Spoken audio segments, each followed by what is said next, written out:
जैसे पहला एग्जाम्पल देखिए, मैं इस गाने को बार बार सुनना पसंद करती हूँ। अब ये क्या दिखाता है कि मुझे वो गाना बहुत पसंद है, और बहुत पसंद is equal to love, correct. So यहाँ पर हम एक फ्रेज यूज करते हैं, to be hooked to something. So I am totally hooked on this song, यानी भाई मजा आ गया मुझे इस गाने पे, और मैं आजकल रोज लगातार ये गाना सुन रही हूँ। तो कभी कभी होता नहीं, हम एक लूप पे गाना बजा देते हैं अपनी गाड़ी में या जिम में, लगातार सुनते रहते हैं, तो वही यहाँ पर हम बोल रहे हैं। नेक्स्ट इज, वो शहर मेरे दिल के बहुत करीब है। जब भी मैं आप लोगों से शहरों की बात करती हूँ, मैं पर्टिकुलरली शिमला की बात करती हूँ, मैं कहती हूँ I it is very close to my heart. मुझे लगता है कि मेरा अपना घर तो यूपी में है, बट अगर उसके अलावा कोई जगह है जो जिससे मैं शायद कनेक्ट करती हूँ, भले 1 घंटे के लिए ही जाऊं। और अब तो मुझे जाने में भी गिल्ट होता है, क्योंकि लोग ऐसी दशा कर देते हैं इतनी सुंदर जगहों की। तो मुझे लगता है यार चल ठीक है, लाखों लोग रोज जा रहे हैं वहां, मैं एक नहीं जाऊंगी तो शायद थोड़ी पोल्यूशन कम हो जाए, थोड़ी शोर कम हो जाए, है ना। तो एनीवे उस सब के अलावा अगर मुझे कहना है कि शिमला मेरे दिल के बहुत करीब है, तो Shimla is really close to my heart. अब मैंने बोला really close to my heart, but a lot of people से really close to my heart. Really नहीं होता है वो, दैट्स रियली। सो थोड़ा सा जेंटल करो आप, री बड़ी की मात्रा नहीं, रियली। रियली बोलो, फिर आप जल्दी बोलोगे तो that becomes really. So it is really, really. वो धीरे धीरे करके आती है वो फ्लुएंसी, ठीक है। नेक्स्ट देखते हैं, मैं उस किताब में पूरी तरह खो गई थी। जब मैंने एक्चुअली, मेरी पहली किताब कौन सी थी तो ये तो मुझे याद नहीं है, कुछ आई थिंक कुछ ऐसे मिस्ट्री टाइप की थी, बच्चों की किताब, एक सीरीज आती थी कुछ, उसमें था, लाइब्रेरी से उठा के हमने पढ़ी थी। बट अगर मैं बात करूं द काइट रनर की, तो वो एक ऐसी किताब थी जिसको पढ़ते पढ़ते मुझे लग रहा था कि ये भगवान, मतलब मम्मी अगर आवाज भी, तो गर्मी की छुट्टियों में पढ़ी थी हमने, मम्मी आवाज देती थी तो मन नहीं करता था कि किताब रख के जाए ना, बस मौका ढूंढ रहे होते थे कितनी जल्दी किताब वापस मिल जाए। तो किसी किताब में, किसी मूवी में, किसी की बातों में आप पूरी तरह जब खो जाते हैं, यानी आप बहुत इंजॉय कर रहे हैं। I was completely wrapped up in that book, I was completely wrapped up in that series. तो उस चीज में हम बिल्कुल खो गए थे, उसने बहुत ज्यादा हमें मंत्रमुग्ध कर दिया था, एटसेट्रा। नेक्स्ट देखते हैं, इट सेज, उसकी मुस्कान मेरा दिल जीत लेती है। तो अगर मैं बात करूं तो मेरे छोटे छोटे भतीजे हैं, तो जब वो स्माइल करते हैं या प्यार से बुलाते हैं, तो ऐसा लगता है ना कि एकदम अंदर से आत्मा खुश हो गई है हमारी। तो ये जो आत्मा आपकी खुश हो रही होती है, उसे हम कहते हैं समथिंग वन मी ओवर, कि किसी के कुछ करने से हम बिल्कुल खुश हो जाते हैं एकदम। So that's when we say her smile totally wins me over, और his voice totally wins me over, his face just wins me over. कुछ लोगों की बस शक्ल देख के ही लगता है कि ब्रो यार दुनिया सब ठीक है ना। नेक्स्ट देखते हैं, मुझे पुराने गाने सुनना बहुत पसंद है, तो I love listening to old songs. That's a simpler way of saying the same thing. I am really into something. किसी चीज को हम जब बहुत ज्यादा पसंद करते हैं, या उस कैटेगरी को हम बहुत एंजॉय करते हैं, तो हम बोलते हैं I am really into old songs, या I am really into something. तो इस चीज में हमें बहुत मजा आता है। साथ में प्रैक्टिस किया करिए।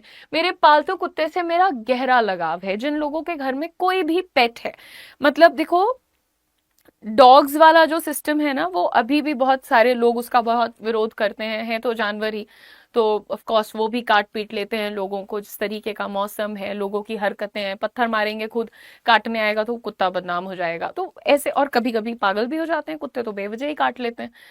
लेकिन अगर हम बात करें गाय की, तो गाय से सीधा एनिमल तो मैंने देखा ही नहीं है। वो शांति में रहेगी, धूप, कड़ी धूप पड़ रही है, उसको लोग वहीं बांध के छोड़ देते, वो वहीं खड़ी रहेगी, उसका सर नीचे हो जाएगा, वो शायद बेहोश होके गिर जाएगी, पर बहुत कम संभावना होती है कि एक गाय किसी को नुकसान पहुंचाए ना, जब बिल्कुल बौरा जाते हैं लोग गर्मी में।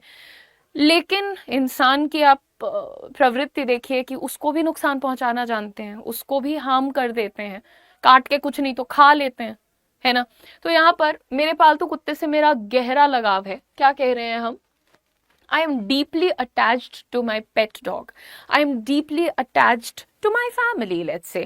आप किसी के लिए भी जब आप बहुत दिल से फील करते हैं ना कोई चीज, जैसे I feel for animals, I feel for elderly people.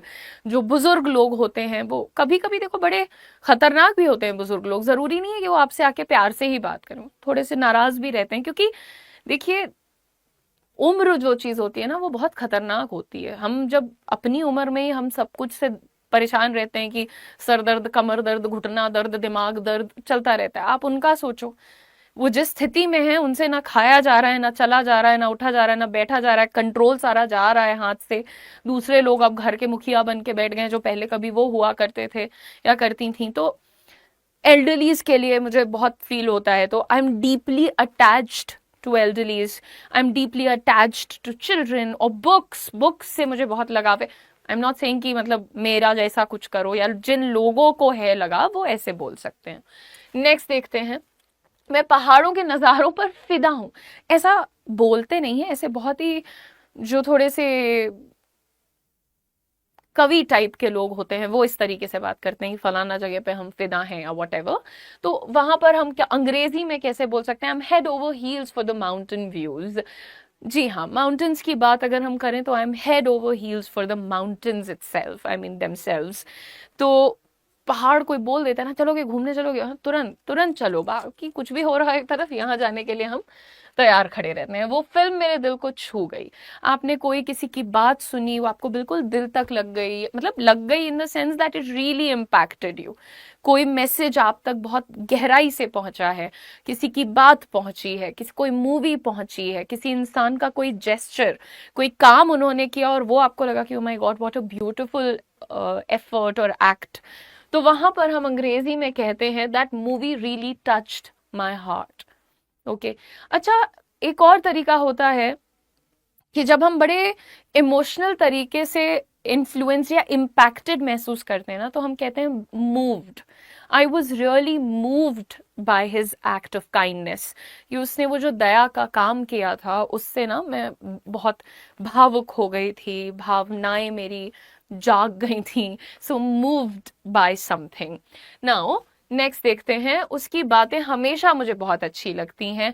किसी की बातें, कोई इंसान, कोई किताब, तो how do you say that, his words always grow on me, she always grows on me. जब मैं अपनी कजिन के साथ 3 दिन भी रह लेती हूँ तो चौथे दिन अगर वो चली जाती है तो मुझे उसकी याद आती है ना। किसी की आदत पड़ जाना, तो हम क्या कह रहे हैं यहाँ पर कि कोई चीज बहुत अच्छी लगती है और उसकी आदत सी पड़ जाती है, तो समथिंग ग्रोज ऑन मी, यानी it becomes a part of me. It kind of I kind of get used to it. I develop a habit around it.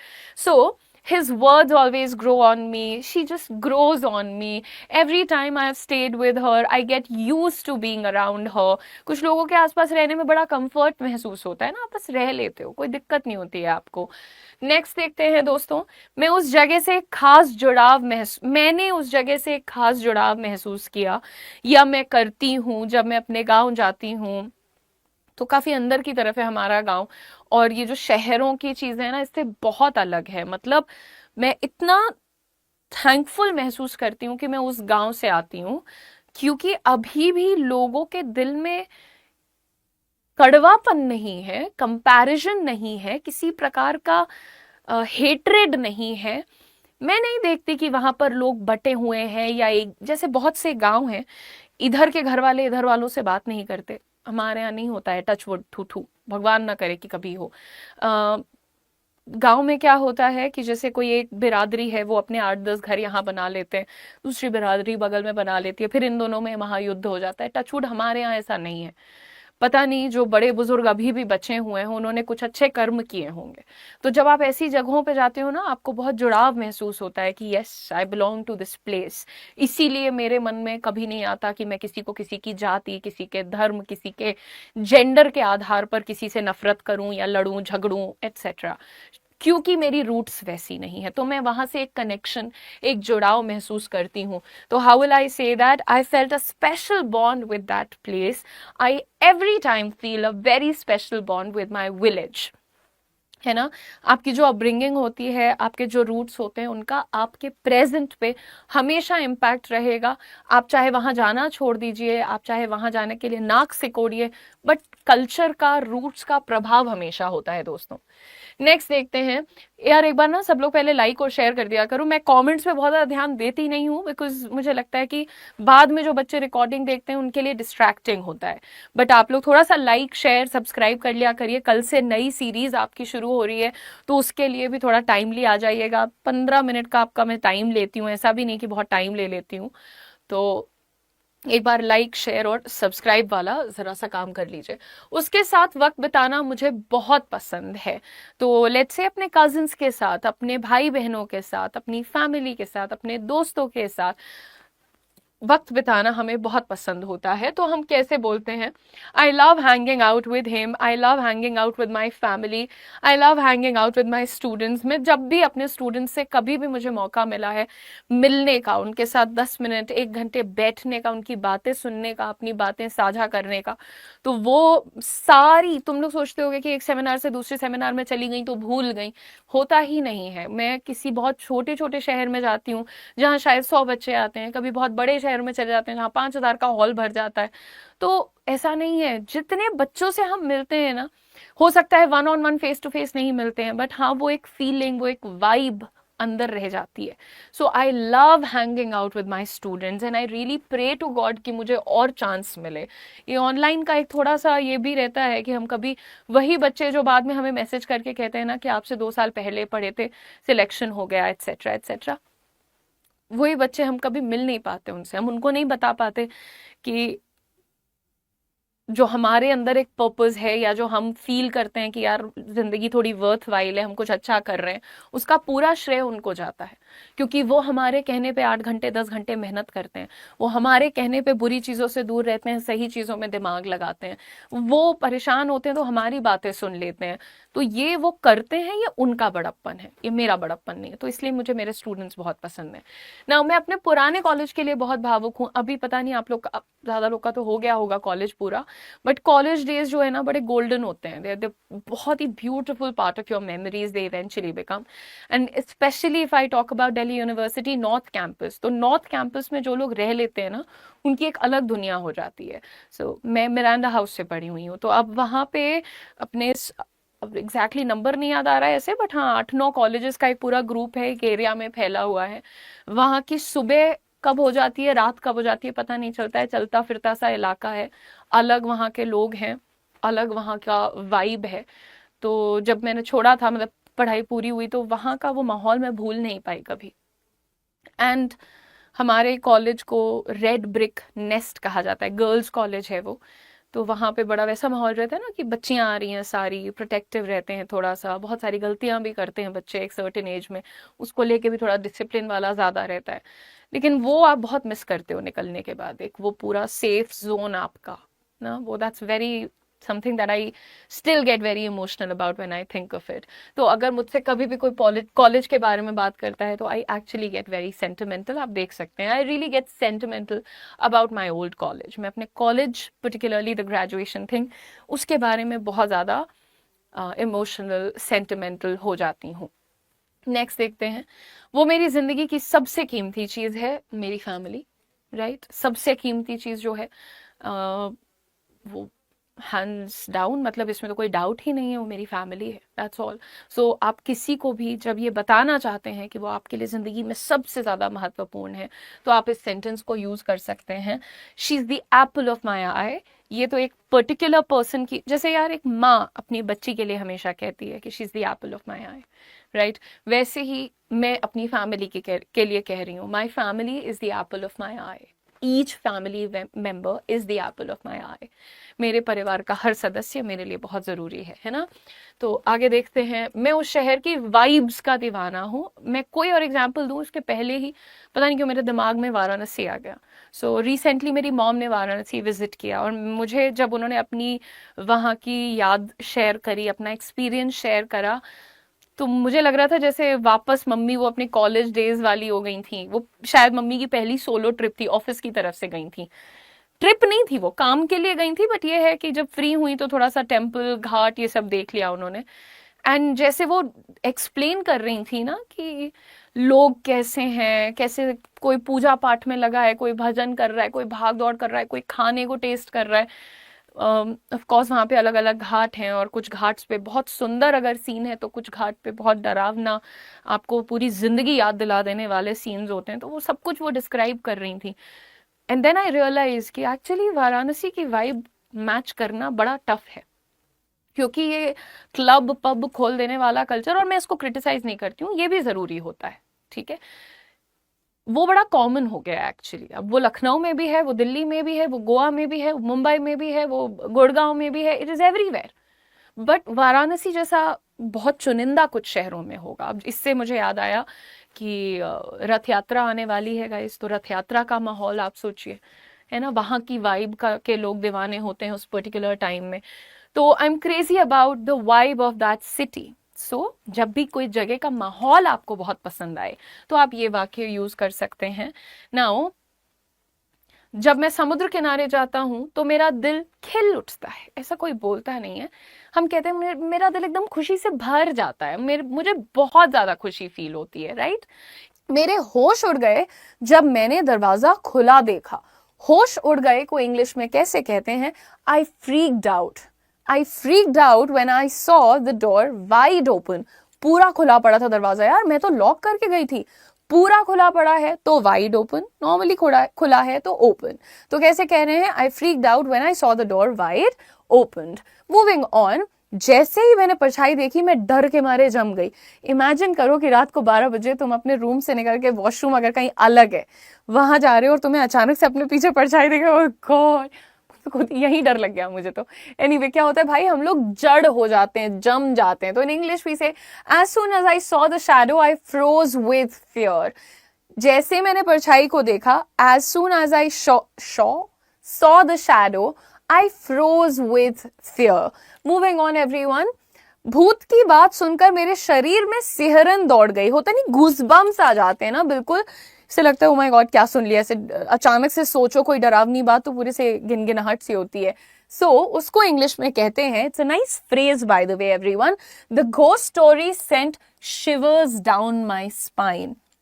तो कभी हम कोई बहुत ही दर्दनाक, कोई डरावनी, कोई घबरा देने वाली बात सुनते हैं तो उस वक्त ऐसे फील होता है ना जैसे ऊपर से नीचे करंट दौड़ गया। उसी को कहते हैं that something sent shivers down my spine. Moving on everyone, वो अचानक सामने आया और मेरी जान ही निकल गई। अब सोचो तुमने दरवाजा खोला, कोई नहीं दिख रहा, अचानक से कूद के तुम्हारा भाई सामने आ जाता है। तो ये सब लोग शैतानी में करते, बट सामने वाला बंदा डर जाता है।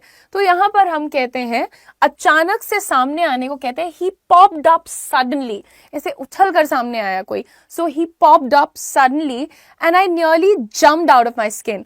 कहते हैं ना भाई, प्राण ही निकल चुके थे मेरे। तो क्या कह रहे हैं? आई नियरली मतलब करीब करीब, I nearly jumped out of my skin. Moving on everyone, डर की वजह से मेरी हालत खराब हो गई थी। भाई तुम क्या बात कर रहे हो? तो जब कभी तुम्हें कोई डराता है तो फिर तुम कहते हो ऐसे मत किया करो, डर की वजह से मेरी हालत खराब हो गई। अंग्रेजी में I was scared out of my wits. कहते हैं भाई दिमाग आपे से बाहर थी मैं डर के मारे। सो वही चीज है, I was scared out of my wits. I was scared out of my wits. Next time तुम्हें किसी को बोलना है मैं बहुत डर गई थी, I was scared out of my wits, you should not do this. तुम्हें ऐसा नहीं करना चाहिए। ऐसे बोलो, प्रैक्टिस करो विद इमोशंस जैसे मैं करती हूँ on camera for all of you. Next, उस घने जंगल में घुसने से मेरी रूह कांप गई। तो देखो कभी कभी चौधरी बन के पहुंच तो जाते हैं कि हाँ हमें जाना है, हमें जाना है। फिर वहां पहुंच के भाई एकदम लगता है कि नहीं यार ये तो नहीं हो पाएगा हमसे, हमें नहीं जाना। तो जब एकदम मौत आती है डर के मारे, ऐसी सिचुएशन में गहरा जंगल नहीं होता है, घना जंगल होता है ब्रो, शट अप। ठीक है। अच्छा, अंग्रेजी में I was shaking in my boots entering the dark forest, the dense forest. Dark is I dense लिखो, ठीक है। अब वो घना जंगल है ना, खूब सारे पेड़ हैं, और जहां खूब सारे पेड़ ही सोचो होते हैं वहां तो अंधेरा भी होता है ना, लाइट कम आ रही होती है वहां पे। तो वही, अच्छा, शेकिंग इन माई बूट्स, कोई भी काम करने से पहले की जो नर्वसनेस होती है उसको बोलते हैं to shake in your boots और to shake in one's boots. So I was shaking in my boots entering that dense forest. Moving on everyone, जैसे ही लाइट गई मैं बुरी तरह घबरा गया। इमेजिन करो एक बड़े से घर में तुम अकेले हो, लाइट तुमने जला रखी पर अचानक से लाइट भी चली जाए, मैं तो सोच के डर जाती हूँ, मुझे बातें नहीं करनी। When the lights went out, I totally freaked out. So बुरी तरह घबरा जाना, होश गायब हो जाना, कहते हैं freaked out, ठीक है। So when the lights went out, I totally freaked out. उसे देखकर मेरी सांस अटक गई, छिपकली को देख के। आई डोंट वांट टू से द नेम अगेन, बट कुछ कुछ ऐसी चीजें होती हैं जिसको देख के लिटरली मौत आती है। तो हम क्या कहते हैं भाई, I was left breathless after seeing it, him, her, मान लो कोई राक्षस है तो तुम उसको हिम बोल रहे हो, पर कोई इंसेक्ट है, कोई चीज है, सांप है एंड ऑल दैट, तो वहां पर हम इट का यूज कर सकते हैं ना। भाई उसे देख के मेरी तो सांस ही अटक गई। तुम क्या कह रहे हैं? I was left breathless. सांस अटक जाना, to be left breathless. Breathless मत पढ़ना, ब्रेथलेस है, ध्यान से सुना करो। भयानक आवाज सुनते ही मैं घबराकर छुप गया। आप अपने घर में हो, बड़ा सा घर है, अचानक से आपको किचन की तरफ से जोर से आवाज आई कुछ, आप क्या करते हो? आप सो रहे थे, उसके पहले नींद खुली, जो पैल्पिटेशंस होती है ना, लगता है दिल फट के बाहर आ जाएगा ऐसे, है ना। तो बहुत ज्यादा जब घबरा जाता है इंसान तो फिर क्या करता है भाई? छुप जाता है कहीं जाके। वही I chickened out and hid after hearing the terrifying sound. Chicken out का मतलब एकदम डर जाना, घबरा जाना, बहुत डरपोक होना, जो कि विच इज वेरी नॉर्मल। डरावनी सिचुएशन में फालतू बहादुरी नहीं दिखानी चाहिए, ठीक है। ये हॉरर मूवीज में जो लोग करते हैं वो तो अपना मरना तय करके आते हैं ना। जहां कह रहे हैं वहां भूत है, चुड़ैल है, मत जाओ, लाइट जला के देखने जाएंगे, फिर वहीं रह जाते हैं। एनीवे, सो आई चिकन आउट, यानी मैं बहुत घबरा गया, एंड हिड और छुप गया after hearing that terrifying sound. देखो कुछ कुछ मुझे ग्रामेटिकल एरर्स दिखते रहते हैं, जैसे कि हियरिंग और सीइंग, ये ग्रामेटिकली गलत है यार, बट यहाँ पर हम थोड़े कोलोकियल सेंटेंसेस देख रहे हैं, क्योंकि ज्यादातर करके मैं घबरा गया, छुप गया, सिहरन दौड़ गई, इस तरीके से बात नहीं की जाती है। सो इडियोमैटिक एक्सप्रेशंस हैं कुछ कुछ, वहां पर इस तरीके के वर्ड्स को लिखना अलाउड हो जाता है। मूविंग ऑन गाइज, नेक्स्ट देखते हैं। डर के मारे मेरी सिट्टी पिट्टी गुम हो गई। सिट्टी पिट्टी गुम होने का क्या मतलब होता है? बहुत ज्यादा डर जाना। I was so frightened I lost my bearings, होश गायब हो जाना, खुद को संभाल ना पाना। सो in that case we say I was so frightened I lost my bearings. Moving on, याद कर लेना ये फ्रेज, ठीक है। मैं डर के मारे दरवाजे के पास ही जड़ हो गया। अब ये तो मेरे साथ हो चुका है लिटरली, मतलब जैसे अब मैं दरवाजे से मुझे बाहर जाना है और दरवाजे पर ही छिपकली बैठी हुई है, तो मैं पता नहीं क्या होता है, जैसे अभी मैं बात कर रही हूँ उसके बारे में, इट्स नॉर्मल, बट जब मैं सामने देख लेती हूँ या मैं देखती हूँ कि वो क्रॉल करके जा रही है एंड ऑल ऑफ दैट, तो मुझे लगता है कि मैं भूल जाती हूँ कि मैं चल सकती हूँ, मैं भाग सकती हूँ, मैं इसके ऊपर दवा डाल सकती हूँ, मैं सब भूल जाती हूँ। मुझे ऐसा लगता है कि वो उड़ उड़ के मुझे मार देगी, मर जाऊंगी मैं, कुछ ऐसा होता है। और ये मेरा सिचुएशन है, अलग अलग लोगों के साथ अलग अलग एक्सपीरियंस होता है। तो जब डर जाते हैं ना, तो कई बार हम लोग ऐसे जड़ हो जाते हैं। अंग्रेजी में उसी को कहते हैं I clammed up by the door out of fear. Clammed up यानी कि ऐसे जोर से पकड़ के खड़े हो जाना, मतलब बिल्कुल जड़ हो जाना। आई फ्रोज भी बोल सकते हो आप। I froze by the door out of fear, दरवाजे के करीब ही मैं बिल्कुल डर के मारे जड़ हो गया। और क्लैम्ड अप भी बोल सकते हो आप। जैसे ही वो चीखा, मेरा दिल मुंह को आ गया। तो अचानक से तुम ऐसे शांति से पढ़ाई कर रहे हो, बगल में कोई चिल्लाए, कितने भी तुम बहादुर हो, लेकिन फिर भी अचानक से चीखने की आवाज से क्या होता है? आप भी घबरा जाते हो ना, वही पैल्पिटेशंस, धक धक धक धक, तो उसी को कहते हैं दिल मुंह को आ जाना। The moment he screamed my heart was in my mouth. कहते नहीं, अभी जैसे मैंने बोला था सीना फट के दिल बाहर आ जाना, उसी को अंग्रेजी में क्या कहा जा रहा है? My heart was in my mouth. Moving on to the next phrase, मैं डर के मारे पीछे हट गया। सो पीछे हट जाने के लिए हम बैक ऑफ का यूज करते हैं। I backed off in fear. I backed off in fear कि नॉर्मल डेज में सब कुछ ठीक है, बस दिन कट रहा है, जिंदगी कट रही है, चल रहा है यार। अब डिपेंड करता है कि आप क्या कहते हो, बस दिन कट रहा है, जिंदगी कट रही है, चल रहा है, whatever you would like to say. Sense क्या है कि हाँ सब सही चल रहा है, कुछ एक्स्ट्रॉर्डिनरी नहीं है, कुछ बहुत बुरा नहीं है, बट या दिन कट रहा है, तो हम कहते हैं just going through the motions today, यानी कि नॉर्मल चल रहा है, यूजुअल। तो जब आपको बस कहना है कि बस हर दिन जैसा ही है, कुछ ऊंच नीच नहीं है, तो हम क्या कहते हैं? Just going through the motions today buddy, यानी आज का बस ऐसे ही चल रहा है, एवरेज टाइप का दिन है। नेक्स्ट, ना कुछ अच्छा लग रहा है, ना कुछ बुरा लग रहा है, ना कुछ बहुत खास हो रहा है, ना कुछ बहुत खराब हो रहा है, तो यहाँ पर अंग्रेजी में हम लोग कहते हैं it's one of those meh days.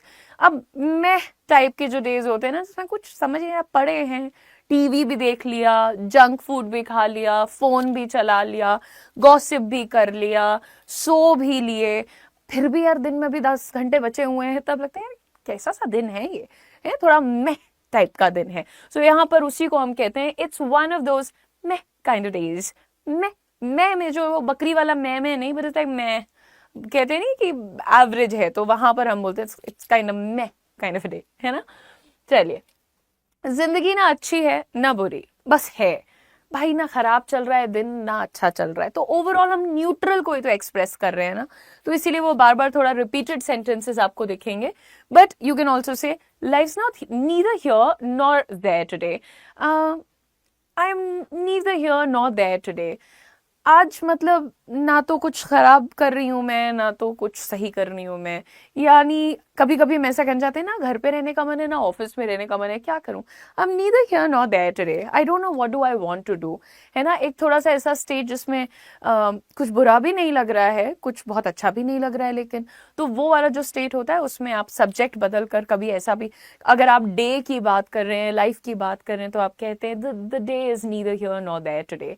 I am neither here nor there today, यानी बस कहीं बीच में अटके से हुए हैं, मन कहाँ लग रहा है ये पता नहीं चल रहा है. नेक्स्ट इज आज का दिन थोड़ा ठंडा सा नहीं है, थोड़ा डल सा नहीं है. सो जब इसी को अंग्रेजी में अच्छा यहाँ पे हम विंटर वेदर की बात नहीं कर रहे हैं, ठीक है, हम कह रहे हैं कि थोड़ा सा ऐसा माइल्ड टाइप का दिन है, कि मतलब ना कोई जोश है ना कोई बेहोशी है, बट इट्स जस्ट देयर, चल रहा है दिन टाइप्स.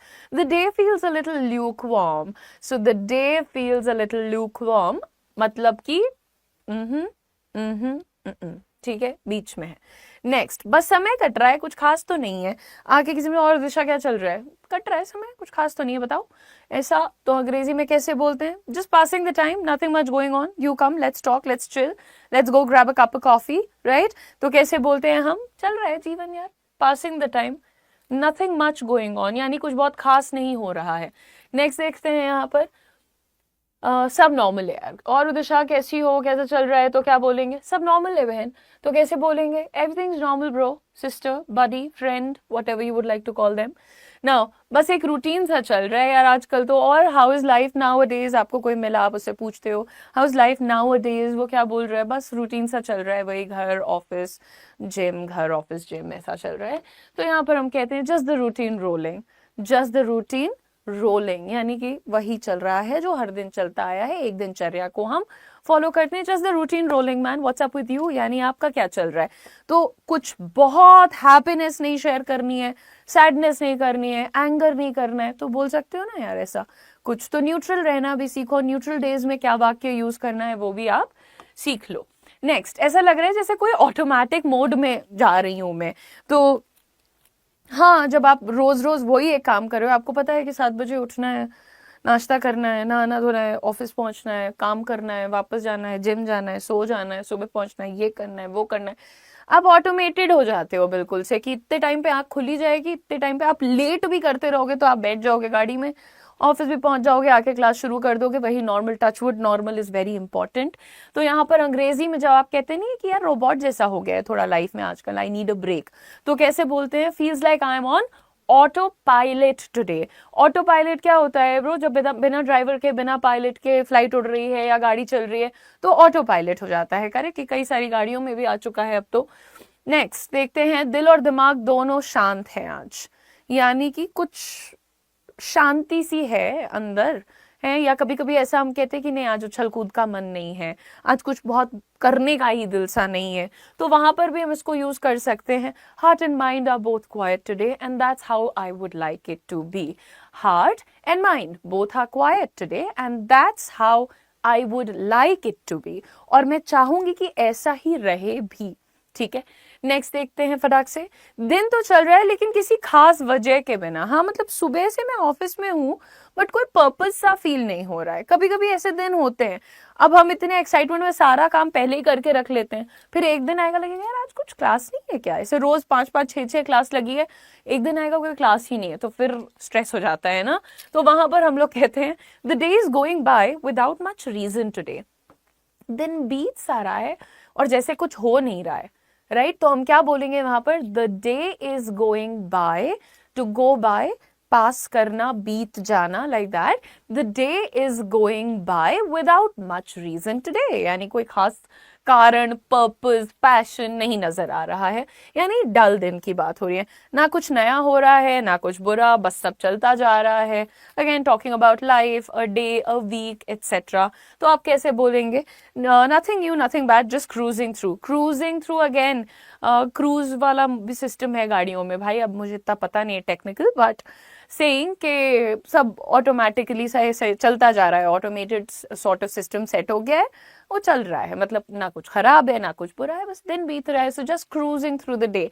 अच्छा, जस्ट क्रूजिंग, और ये सेंटेंसेस नेगेटिव मत सोचते रहना कि नेगेटिव है, नेगेटिव है, नेगेटिव नहीं है, नॉर्मल है, इंसानों जैसा है, just cruising through the day bro, मतलब चिल कर रहे हैं, रिलैक्स दिन है थोड़ा सा, तो क्रूजिंग थ्रू द डे। आइए शुरू करते हैं। सबसे पहला सेंटेंस कहता है मुझे कुछ समझ नहीं आ रहा है। अब इसकी गलती क्या है, यहां पर रहा है देख करके people and up using understanding. I am not understanding, understanding is incorrect. Understand में जब आईएनजी लग जाता है तो वो एक वर्ब की जगह एक जेरंड यानी कि नाउन बन जाता है। So I am not understanding is equal to I am not उदिशा। समझ रहे हो, जैसे हम कहते हैं ना मैं उदिशा नहीं हूं, वैसे ही अगर कोई ये कहे कि मैं अंडरस्टैंडिंग नहीं हूं तो वो थोड़ा सा डिफरेंट मीनिंग निकल के आ जाता है, करेक्ट। पर आप क्या कहना चाह रहे हैं कि मुझे कुछ समझ नहीं आ रहा है, अंडरस्टैंडिंग की जगह हम कह सकते हैं I do not understand anything. मुझे कुछ समझ नहीं आ रहा, I do not understand anything. भाई जो भी चल रहा है ये समझ नहीं आ रहा है, ठीक है। आगे बढ़ते हैं और नेक्स्ट सेंटेंस देखते हैं। ये सब मेरे सिर के ऊपर से जा रहा है, ये सब मेरे सिर के ऊपर से जा रहा है। कई बार कुछ कॉम्प्लिकेटेड पर, जैसे मेरे को मैथ्स जब पढ़ाते थे भाई, मेरे को मैथ्स आई थिंक 5वीं के बाद से कभी समझ ही नहीं आई कि क्या चल रहा है मैथ्स में। लोग कहते थे कि तुम्हारा दिमाग शार्प है, तुम समझ जाती हो, बस तुम प्रैक्टिस नहीं करती हो इसलिए तुम्हें नहीं आता। जो भी हो, अब वो कहीं ना कहीं मैंने मन में बिठा लिया था, तो मुझे I just kind didn't get the entire concept. Anyway, so मैं हमेशा ये सोचती थी कि ब्रो यार ये तो मेरे सर के ऊपर से जा रहा है, और मैं उसको रोकती भी नहीं थी कि मत जाओ। ओके, नाउ अंग्रेजी में इसी बात को हमको कहना है तो हम कहते हैं this is going over my head. Now don't say above my head, beyond my head and all that, just say this is going over my head, कि भाई अब ये बात जो है हमारे पहुंच से बाहर है, हम इसको समझ नहीं पा रहे हैं। सो नेक्स्ट टाइम तुम्हें लगे कि कोई चीज बड़ी कॉम्प्लिकेटेड है तो क्या बोलोगे, this is going over my head. मैं पूरी तरह से उलझ गई हूं। अब शुरू तो किया था हमने वहां से एक क्वेश्चन को सॉल्व करते करते करते, फॉर्मूला लगाते लगाते लगाते वो इतना 2 पन्ने का सोल्यूशन हो गया, पर कुछ निकल के नहीं आ रहा है। फिर क्या होता है, हम पूरा ही फंस गए, उलझ गए किसी मैटर में।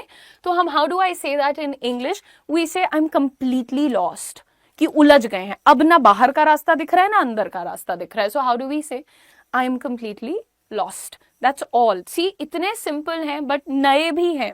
आप देखो हम हमेशा यही कहते रहते हैं आई एम कंफ्यूज्ड। सो उसको भी थोड़ा सा छोड़ दो ना, ओवर यूज हो गया है वो अब। क्या चल रहा है ये मेरी समझ से बाहर है। कभी कभी जैसे कोई एक डिस्कशन हो रहा है, तुम थोड़ा 2-3 मिनट लेट पहुंचे, वहां पता नहीं क्या बातें चल रही हैं, तुम्हें पता ही नहीं है ना, तो हम क्या बोलते हैं, ये क्या चल क्या रहा है यहाँ पे, तो मेरी तो समझ के बाहर ही है ये जो भी चल रहा है, करेक्ट। इस जगह पर हम कहते हैं what's going on is beyond me, मेरे परे है ना, कि भाई मेरी समझ के परे है, मेरे परे है, कैपेसिटी के परे है। सो वी से what's going on is beyond me, जो कुछ भी चल रहा है ये हमसे अलग है, हम इससे अलग हैं, हमारी पहुंच के बाहर है मैटर। जैसे हम कहते हैं ना ओवर माई हेड, वैसे ही सिमिलर कॉन्टेक्स्ट में हम इसको यूज करते हैं। मैं कंफ्यूज हो गया हूं, इससे ज्यादा साधारण और ओवर यूज्ड मैंने सेंटेंस नहीं देखा। हम कहते हैं I am confused, I am lost, I am puzzled. Okay, इस तरीके से हम इस बात को रख सकते हैं। नेक्स्ट स्क्रीन पे देखते हैं, मेरे दिमाग में खिचड़ी बन गई है, इतने सारे। अब मम्मी का क्या है, वो कहीं जाने लगेंगी ना तो एक साथ 15 काम सहेज देती हैं। क्या क्या बोलेंगी, बॉटल भर के रख देना, उधर कमरे का एसी बंद कर देना, इधर का कुकर के नीचे गैस बंद कर देना, मेड आएगी तो उसको ये समझा देना, उस फलाने को ये पैकेट निकाल के दे देना, कपड़े वाले को कपड़े दे, गॉड नोज इतने काम बता देंगी कि आपको जो पहला वाला आपने सुना था ना उसके अलावा कुछ याद नहीं रह जाएगा।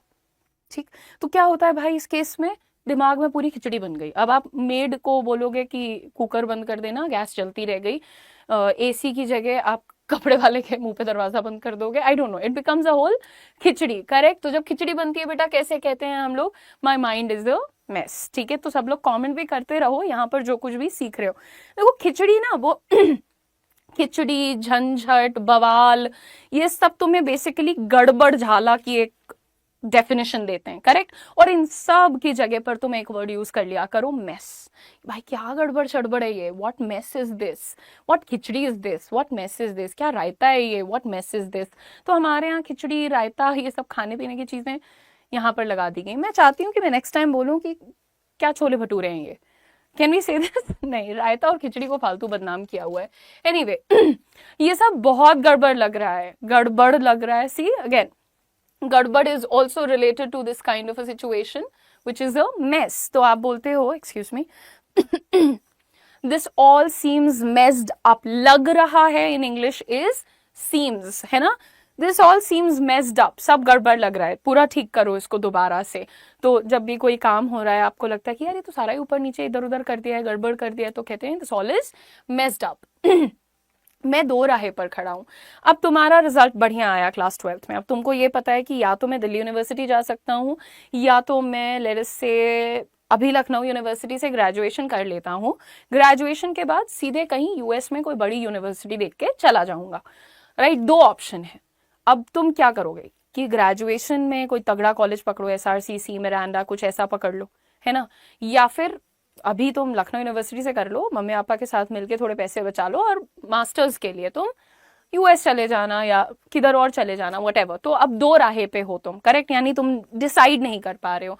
सिंपल सा एक फ्रेज होता है यहाँ पर, I am at a crossroads. जब भी आप एक निर्णय नहीं ले पा रहे हो, मुझे नहीं पता कि मैं पिज्जा खाऊं या ice cream, I am at a crossroads, यानी निर्णय नहीं ले पा रही हूं मैं। द नेक्स्ट वी सेज, मैं तय नहीं कर पा रहा हूं कि क्या सही है। सेम जैसे आप क्रॉस रोड्स की बात कर रहे थे, same kind of a thing, but इसको थोड़ा और सिंप्लीफाई करेंगे तो बोलेंगे आई कांट डिसाइड व्हाट्स राइट।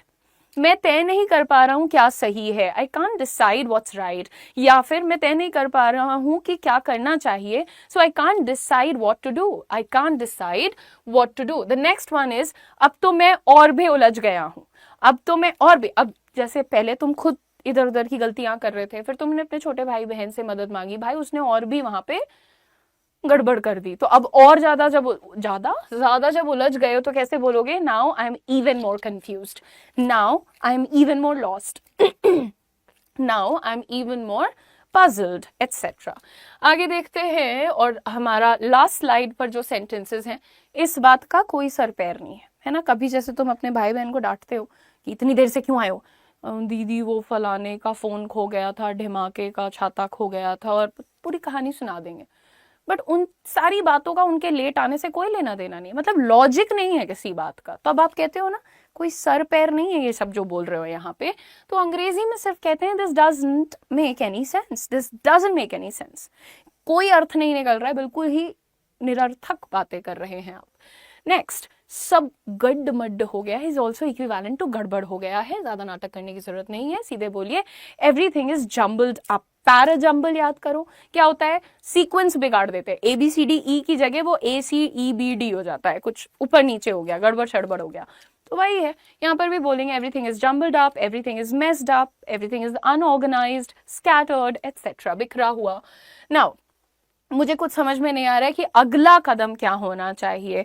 अब जैसे ग्रेजुएशन पूरी हो गई है, अब मैं इंटर्नशिप करूं या मास्टर्स कर लूं, या इंटर्नशिप मास्टर्स के साथ प्लान कर लूं, या सीधे जॉब पकड़ लूं, बहुत सारे सवाल होते हैं, बच्चे इसमें भी कंफ्यूज होते हैं कि प्राइवेट सेक्टर करूं या पब्लिक करूं, एटसेट्रा। तो आपके जो भी क्वेश्चंस हैं आप उसमें अपने आप को रखकर देखो और यही बोल सकते हो कि आई कांट डिसाइड और आई डोंट नो, समझ में नहीं आ रहा है, तो वहां पर हम ये भी बोलते हैं I don't know, like I am not able to decide, so I don't know what to do next. अगला क्या करना चाहिए मुझे, like what's the best thing to do here, वो नहीं समझ आ रहा है। नेक्स्ट देखो, मेरा दिमाग सुन्न हो गया है। कई बार इतना काम एक साथ पता चल जाता है ना, जैसे आपको अगले दिन करना है वो काम और रात को ही पता चल गया, मैसेज पे मैसेज, मेल पे मेल आ गए, आप उसी वक्त नम हो जाते हो कि भाई कैसे प्लान करूं मैं अपना दिन, ठीक है। फिर आप बोलते हैं माई ब्रेन इज नम, एकदम दिमाग फ्रीज हो गया है, अटक गया है, राइट। तो हम वहां पर कहते हैं my brain is numb, I am having a brain freeze. Brain freeze का मतलब वही नम पड़ जाना, सुन पड़ जाना। सबसे पहला सेंटेंस यहाँ पर कह रहा है अब बर्दाश्त नहीं हो रहा है भाई मुझसे, अब मुझसे बर्दाश्त नहीं होता, अब बर्दाश्त नहीं हो रहा है। तो बेसिकली जब हमारा भाई सब्र का बांध टूट चुका है, सब्र नहीं होता है सब्र होता है, लेकिन हम उसका विभत्स रूप बोलेंगे सब्र। तो यहाँ पर अंग्रेजी में ऐसे कहते हैं I've had enough, है ना भाई, ये नॉनसेंस अब नहीं झेल रही है मुझसे, ये बर्दाश्त नहीं हो रहा है। सो in English we say I have had enough, मेरा हो गया है, मेरा डन है, मुझे अब यहाँ पे कोई लेना देना नहीं है, तुम्हारा फैलाया रहता है तुम समेटो, आई हैव हैड इनफ, ऐसे करके आप बोल सकते हैं। और कॉन्टेक्स्ट जो हम आपको देते हैं, ये वाला ट्रांसलेशन हमने सिर्फ इसलिए लिखा था कि तुम गूगल की हरकत देख लो। मेरी नारियों से नारी क्या होता है? नाड़ी होता है, नर्व्स को ये नाड़ी में कन्वर्ट करके ले आए हैं। लेकिन जब हम कहते हैं भाई देखो हमको उकसाओ मत झगड़ने के लिए, तुम मेरा सामान छुओगे हम तुम्हारा उठा के 10वें माले से नीचे फेंक देंगे, ऐसा भी बहुत सारे लोगों का एटीट्यूड होता है, जबकि होना नहीं चाहिए। पहले मेरा भी होता था, when I was like probably 2-3 years back. मुझे ऐसा लगता था कि मैं किसी का कुछ कर सकती हूँ, मैं कुछ नहीं कर सकती। To come to realization, this realization कि आप कितना भी गुस्सा और तुर्रम खान बन के दिखा लीजिए, आप एक्चुअली कुछ कर नहीं सकते अगर आप वाकई में काबिल नहीं है तो ये खोखला गुस्सा दिखा के तुर्रम खान बनने वाले लोगों से मेरा निवेदन है कि एक्चुअली काबिल बनने पर ध्यान दीजिए। मूविंग ऑन, मुझे उकसाओ मत। देखो इसका एक बहुत ही प्यारा सा फ्रेज होता है, don't push my buttons. Don't push my buttons यानी वो काम मत करो जो हमको भड़काए, ट्रिगर करे, उकसाए, गुस्सा दिलाए। So just say please don't push my buttons. अब जैसे कुछ लोगों को भाई नहीं पसंद होता है कि उनके ऊपर जोक क्रैक किया जाए, उनकी टांग खींची जाए, नहीं पसंद है तो मत करिए। लेकिन भाई बहन होते हैं उनको तो शौक ही होता है, जो आप रोकोगे ना ये मत करो वो वही करेंगे। अब आप बोलोगे मेरे कमरे का दरवाजा खुला मत छोड़ के जाया करो, वो खोल के ही जाएंगे। मेरा बैग मत छोड़, वो छुएंगे जरूर, तो रोको ही मत, उनको जो करना है करने दो, ठीक है। लेकिन अगली बार तुम्हें ये कहना है कि हमें उकसाओ मत, गुस्सा मत दिलाओ, तो बोलो don't push my buttons. Next, अब तो हद हो गई है, 1 बार लेट, 2 बार लेट, 10 बार लेट, भाई तुम रोज ही लेट आते हो, तुम किसी भी मीटिंग में टाइम नहीं बचते, अब हद हो गई है। तो जब भी तुम किसी को ये कहना चाहते हो ना कि ये लास्ट टाइम है कि तुम ऐसा कर रहे हो, this is the last straw, मतलब अब इसके आगे हम बर्दाश्त नहीं कर पाएंगे, this is the last straw, अब हद है यहाँ पे, अब तुम समझ जाओ नहीं तो देख लेना फिर बुरा होगा। So this is the last straw. तुम खुद को समझते क्या हो? तुम खुद को समझते क्या हो? जैसे कभी कभी आउट ऑफ द ब्लू आके कोई आपसे बदतमीजी से बात कर जाए, या कुछ लोग की आदत होती है आपका सामान बिना आपसे पूछे यूज करेंगे, स्पेशली इन ऑफिस। मुझे लगता है भाई यार यहाँ लिखा हुआ था ओडिशा स्पेशल जी के, मुझे लगा मेरा नाम क्यों छपा इस पेपर पे। लो, तुम लोग अब तक उड़ीसा कहते थे तो मुझे समझ में आता था, मैं खुद को ही उड़ीसा मान चुकी हूँ अब कहीं ना कहीं। एनीवे, सो गाइज, जब ऐसे लोग ऑफिस स्पेस वगैरह में ना या किसी का भी सामान उठा के use, until unless you guys are like really good friends, है ना, बहुत अच्छे दोस्त हो तो कर लो, लेकिन नहीं हो तो सामान क्यों छू रहे हो यार? कभी पानी का बोतल, कभी टिश्यू पेपर, कभी कुछ क्यों? अपना रखो ना यार, हैव सम डिसेंसी, है ना। तो मैं ऐसे लोगों को पूछती हूँ कि क्या समझते हो खुद को? चीफ मिनिस्टर आएंगे तब भी नहीं देंगे हम उनको टिश्यू पेपर अपना। तो यहाँ पर what you think, sorry, who do you think you are? Who do you think you are? क्या समझते हो तुम खुद को भाई? कौन हो तुम? ऐसा पूछते हैं ना हम लोग गुस्से में। So who do you think you are? प्यार से बोलो, गुस्से में जरूर नहीं कि तुम एकदम एंग्री होके ही बोलो, प्यार से भी who do you think you are. अभी अगर मान लो कि तुम अपनी पढ़ाई कर रहे हो, कोई रैंडम इंसान जिसको तुम जानते नहीं हो वो तुम्हें आके बोले 1 गिलास पानी दे दो, तो तुम पूछोगे ना who do you think you are? कौन है आप? पूछेंगे कि नहीं? बस वही चीज। आगे बढ़ते हैं। बड़ी हिम्मत है तुम्हारी, ये टोन देखो, बड़ी हिम्मत है तुम्हारी, है जैसे आप घर में बड़े हो अगर, तो आपको पता है कि, और बाकी लोगों को भी पता है कि आपका सामान नहीं छूना है। छोटे वालों का सामान सब छू सकते हैं, आपका नहीं छूना है, ठीक है। तो लेकिन मान लो कोई आया उसने सामान छू लिया, तो सामने वाला पकड़ के मारने नहीं लगता है, वो पहले ताना मारता है, बड़ी हिम्मत है तुम्हारी यार, तुम मेरा सामान छूओगे? अच्छा, तुम मेरी शर्ट पहन के चले जाओगे? अच्छा, तो बड़ी हिम्मत है तुम्हारी। अंग्रेजी में कहते हैं you've got some nerve, you've got some nerve, you've got some audacity, हिम्मत है तुम्हारी ब्रो, है। इस तरीके से आप ताना मारते हैं लोगों को गुस्से में। नेक्स्ट सेंटेंसेस देखते हैं। अब इस बकवास से तंग आ चुकी हूं मैं, ये जो कुछ भी नॉनसेंस चल रहा है ना, जैसे कोई एक काम करना है छोटा सा, पर उसमें लगे पड़े हैं, पूरा खानदान लगा पड़ा है 1 घंटे से 1.5 घंटे से, फिर कोई एक होता है पक जाता है, वो क्या बोलता है, भाई सुनो इससे हमारा हो चुका है, मेरा ये डन है। तो यहाँ पर आप क्या कहते हैं, I am sick and tired of this nonsense, I am tired of this nonsense. अच्छा, ऐसा भी होता है कि कई बार कोई गलत चीज बार बार हो रही होती है, जैसे हर महीने सबकी सैलरी आ जा रही है, तुम्हारी 2 दिन लेट आ रही है, तुमने 1 बार मेल किया, 2 बार मेल किया, 3 बार मेल किया, तुम चौथी बार जाके क्या बोलोगे अपने फाइनेंस डिपार्टमेंट वालों को? and I'm tired of this nonsense. What kind of behavior is this? This is so unprofessional. Like 5,000 other people of this organization can get their salary on the time, in time, on time, but I am being secluded. Why? What is wrong with you guys? And this, if happens once, if happens twice, it is a mistake. But if it is happening 4 times, 5 times, it is a choice, it is a decision. Correct. So ऐसे गुस्सा दिखाते हैं ना हम लोग कि भैया ये जो चल रहा है हम थक चुके हैं.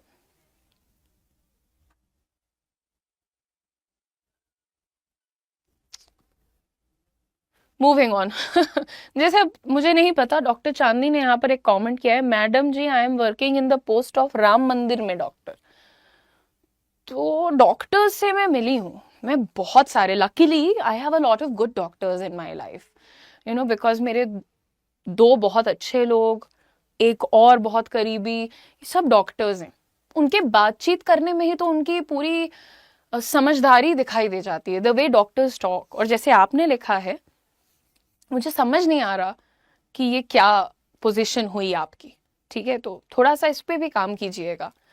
नाउ मूविंग ऑन एवरीवन, अगर कभी कोई आपसे बिल्कुल ही इलॉजिकल सी बात कर रहा है जिसका कोई मतलब नहीं है, तो आप क्या कहते हैं? बकवास मत करो यार.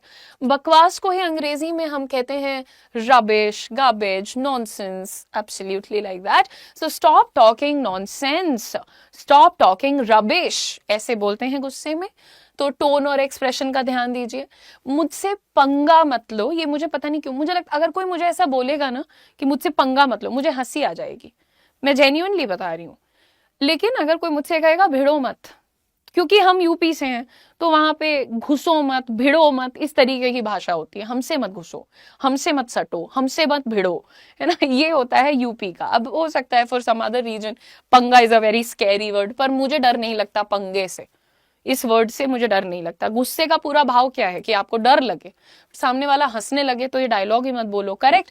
तो अंग्रेजी में आप क्या कह सकते हैं? Don't mess with me. तो पंगा वंगा मत बोलो, जैसे डोंट मेस विद मी. ठीक है, don't mess with me. Next देखते हैं दोस्तों, मेरा गुस्सा अब काबू से बाहर हो रहा है. मतलब अभी तक क्या था कि हम थोड़ा थोड़ा नाराज थे, बट अब अचानक से मैटर खराब हो जाएगा. तो हम यहां पर कहते हैं I am losing my temper. I am losing my temper, यानी कि जो मेरा दिमाग पे कंट्रोल था वो धीरे धीरे खत्म हो जाएगा यहाँ. ठीक. अच्छा, हम कभी कभी ये कहते हैं कि सुनो, अब हमें बहुत गुस्सा आने वाला है, अब हम बहुत गुस्सा होने वाले हैं, होने वाला है, आने वाला है के लिए भी हम अबाउट टू का यूज कर सकते हैं. I am about to be very angry, I am about to get very angry, I am about to lose my temper. ऐसा करके कि आने वाला है, होने वाला है, हम लोग कहते हैं. नेक्स्ट देखेंगे यहां पर, तुमने हद पार कर दी है, तुमने हद पार कर दी है. तो आप अंग्रेजी में क्या कहते हैं? you've crossed the line, you have stepped out of the line here. ऐसा भी बोलते हैं, you have stepped out of the line, you've crossed the line, etc. हद पार करने के लिए हम बोलते हैं. I'm about to be furious. Yeah, that's very good, Rudra. That's a good sentence. Next देखो, ये तो एकदम बेहुदी बात है. अब ये जो वर्ड होता है बेहुदा, इसका मतलब होता है थोड़ा सा बेशरम, बेसर पैर का, थोड़ा सा जो समाज के तौर तरीकों में एक्सेप्टेबल है वैसा नहीं है अगर कोई चीज. तो हम जैसे इंस्टाग्राम का कंटेंट आजकल आप देख रहे हैं भाई, या तो मुझे लगता है मेरी फीड खराब है ऑनेस्टली. एल्गोरिथम होता है, सब कुछ लोग को सिर्फ पढ़ाई का कंटेंट आता है, कुछ लोग को सिर्फ भजन कीर्तन आता है, कुछ लोग को फैशन आता है, हमको पता नहीं क्या ही आता है. मतलब इंस्टाग्राम, क्या मैंने डार्केस्ट कंटेंट देखा हुआ है मुझे लगता है इंस्टाग्राम पे. मतलब ईश्वर माफ करें. तो मैं उनको यही बोलना चाहती हूँ कि ये एकदम ही बेहुदा कंटेंट है और एकदम ही बेहुदी बात है. अगर मैं किसी को डांटना चाहती हूँ तो मैं उसको यही बोलती हूँ, this is absolutely ridiculous, this is absolutely ridiculous. बिल्कुल बेसर पैर की बात है, नॉनसेंसिकल है. ठीक है, ओके, मूविंग ऑन. मैं अभी आग बबूला हो रही हूँ. अच्छा, मैं ऐसा क्यों बोलूंगी कि मैं आग बबूला हो रही हूँ? देखो, मान लो कि रुद्र को मुझसे कोई बात करनी है, Rudra wants to talk to me, but in that moment मेरा थोड़ा मूड ऑफ है, तो मैं उसको क्या बोलूंगी? बेटा, I am fuming right now. आग बबूला होना, गुस्से से बिल्कुल धुएं निकल जाए कान से ना, तो आप कहते हैं I M fuming right now, let's talk a little letter. अभी मैं बहुत क्रोधित हूँ, बहुत गुस्से में हूं तो चलिए थोड़ी देर में बात करते हैं। तो यहाँ पर क्या कहेंगे, I am fuming right now, moving on everyone. तुम मेरे सर पे चढ़ रहे हो सर पे नहीं चढ़ रहे हो, बेसिकली तुम दिमाग खराब कर रहे हो, ऐसा बोलते हैं ना कि तुम मेरा दिमाग खराब कर रहे हो बिल्कुल। तो अंग्रेजी में उसी को कहते हैं, you are getting on my nerves, you are getting on my nerves, कि भैया तुम एकदम इरिटेट कर दे रहे हो, ठीक है, एकदम इरिटेट कर दे रहे हो, बिल्कुल दिमाग खराब कर दे रहे हो, देन यू से you getting on my nerves. मुझसे इस तरह बात करने की तुम्हारी हिम्मत कैसे हुई? This is one of the easiest sentences. How dare you speak to me like that, how dare you speak to me like that. जैसे मैंने देखा है, अगर एक बंदा आवाज ऊंची करता है तो दूसरा बंदा भी आवाज ऊंची करके उसको चुप कराता है। But actual trick of communication आपको बताऊं, अगर कोई आपके सामने चिल्ला कर बात कर रहा है तो आप आवाज को अथॉरिटेटिव रखते हुए उससे एक बहुत ही वैलिड क्वेश्चन पूछिए, why are you getting loud? Simple, why are you speaking to me like that? Why do you think I am going to tolerate this tone? Right. अब ये जो लॉजिक है ये सेंसेबल लोगों पे लगाना, अब वो नहीं जो सड़क पे लोगों को मारते चल रहे हैं उनसे तुम ये लॉजिक लगाओ, उनके लिए कोई लॉजिक नहीं होता है। बट हाँ, सेंसेबल लोगों के लिए ये काम करता है। जो कभी कभार गुस्से में मिसबिहेव कर देते हैं उनके साथ ये आप कर सकते हो कि धीरे होके पूछो, why you talking to me like that, right, how dare you speak to me like that. But आप बाकी लोगों से नहीं पूछ सकते, ये तुम्हारी नौटंकी झेलने के मूड में नहीं हूं मैं। ऐसे तो यार नहीं बोलना चाहिए, मुझे लगता है नौटंकी झेल लो। नहीं नहीं, मान लो आप कभी किसी को कहना चाहते हो यार ये फालतू बातें झेलने के मूड में नहीं हूं मैं, तो आप कैसे बोलोगे? आई am not in the mood for your drama, I am not in the mood for your drama. अच्छा, कभी कभी हम कहते हैं जब हम नॉर्मल यूजुअल थोड़ा सा अच्छा फील कर रहे हैं तो सबसे पहले इस हिसाब से सीखते हैं कुछ सेंटेंसेस, ठीक है।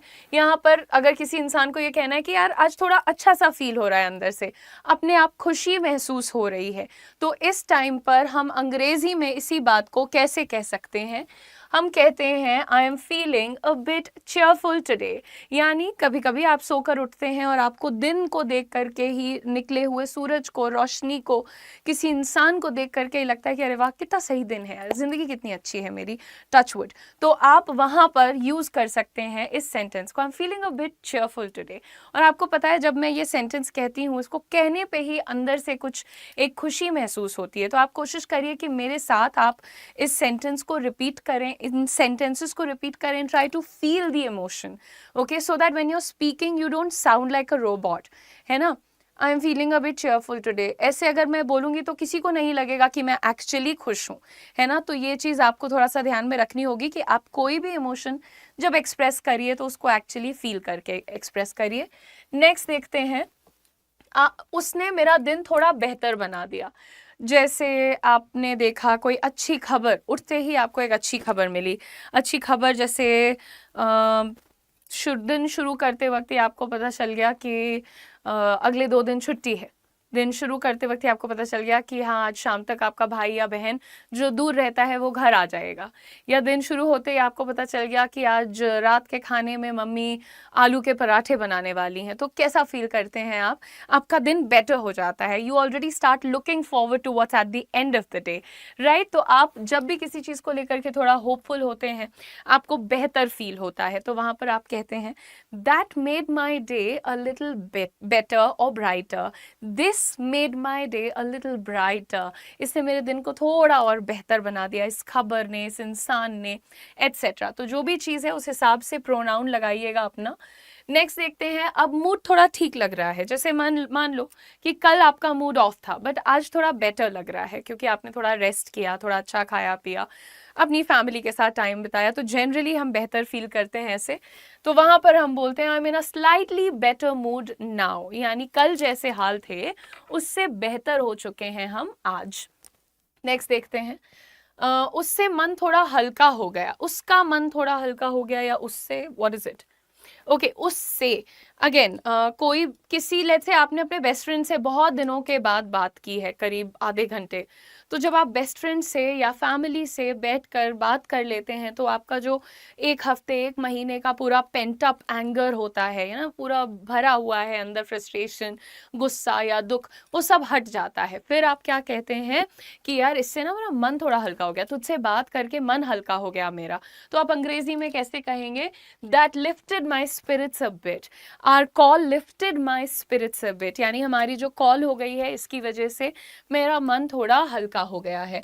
नेक्स्ट देखते हैं, अच्छा लगा, कुछ खास नहीं पर अच्छा लगा।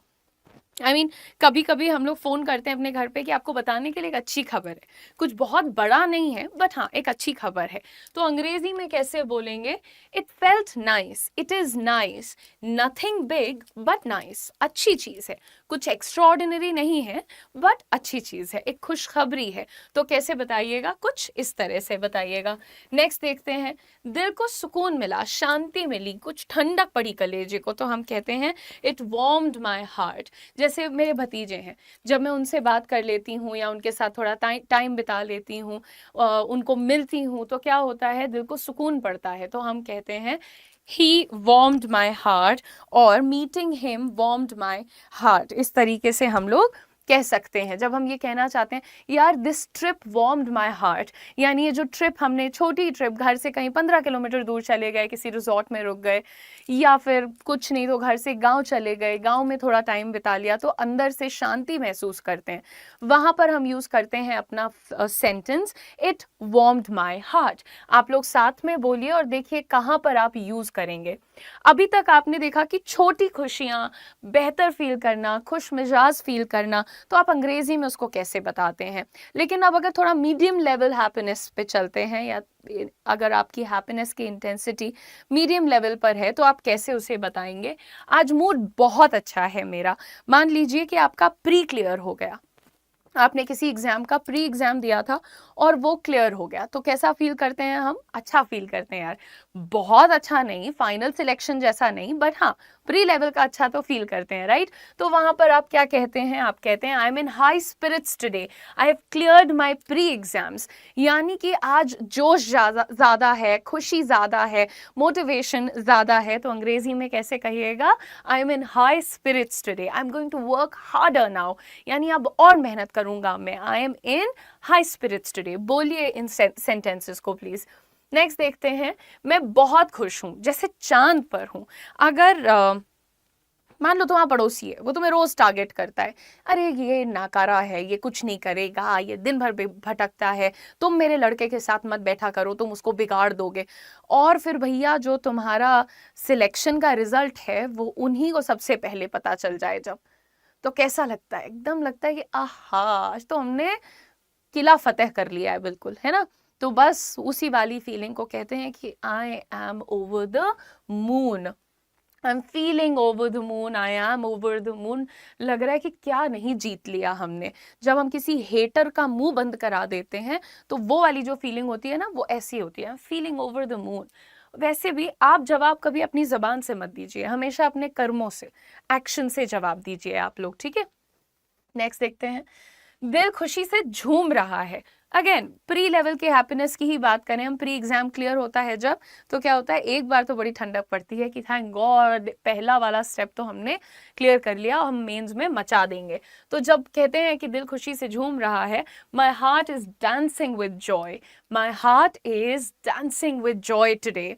नेक्स्ट देखते हैं, आज तो मेरी चाल में भी उछाल है। तो अगर आपको जब एक अच्छी खबर सुबह सुबह मिल जाती है ना, तो उस दिन अगर आपसे कोई ये भी कहता है जा बर्तन धुल दे, कोई कहता है झाड़ू पोछा कर दो, सब खुशी से कर डालते हैं हम लोग। Feel this moment in your heart.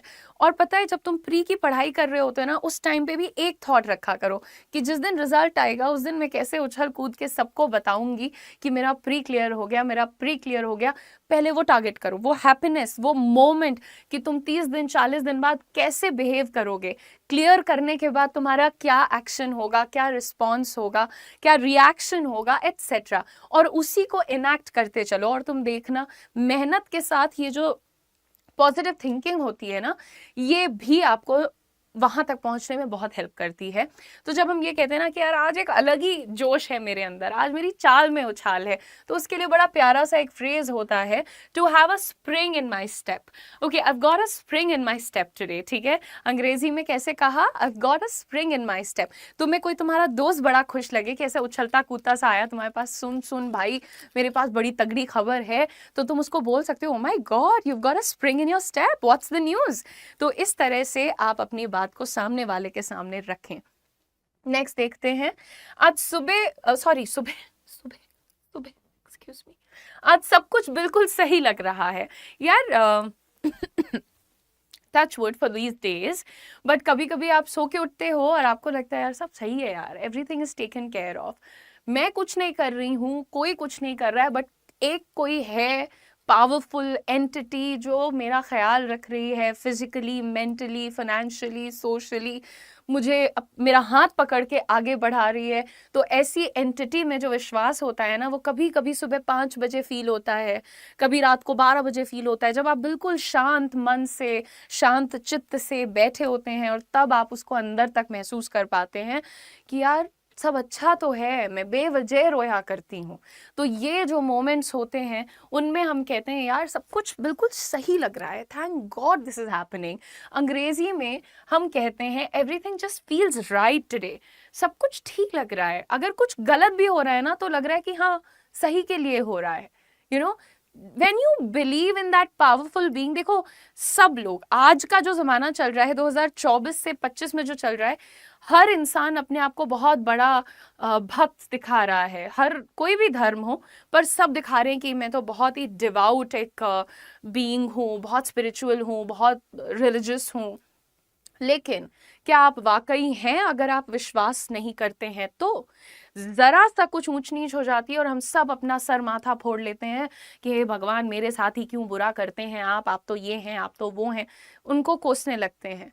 पर जब कुछ सब कुछ अच्छा चल रहा होता है, तब तो आप नहीं बोलते कि यार सब कितना सही चल रहा है ब्रो, थैंक यू, आप ऊपर बैठे हैं, आपने सब संभाला हुआ है, everything just feels right today, thank you, just be grateful for it, right.